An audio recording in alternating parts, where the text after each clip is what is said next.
জুলাই আগস্টে গণহত্যার নির্দেশদাতা হিসেবে শেখ হাসিনাকে অবিলম্বে দেশে ফিরিয়ে এনে বিচারের মুখোমুখি করার আহ্বান জানিয়েছেন বিএনপির সিনিয়র যুগ্ম মহাসচিব রুহুল কবির রিজভী। বিকেলে বিএনপির প্রতিষ্ঠাতা জিয়াউর রহমানের কবরে শ্রদ্ধা জানিয়ে এই কথা বলেন তিনি। রিজভী আরও বলেন, একতরফা ক্ষমতায় টিকে থাকতে শেখ হাসিনা রাষ্ট্রযন্ত্রকে ব্যবহার করেছেন।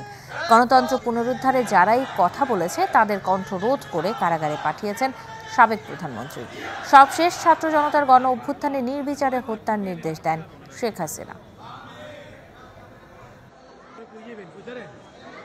দেশে ফিরিয়ে আনার কথা বলেন, কেউ কিছু কথা বলেন। হ্যাঁ, শেখ হাসিনার যে অন্যায় অবিচার করেছেন, এই মহিলার বিচার দৃষ্টান্তমূলক হওয়া উচিত, যাতে আর কেউ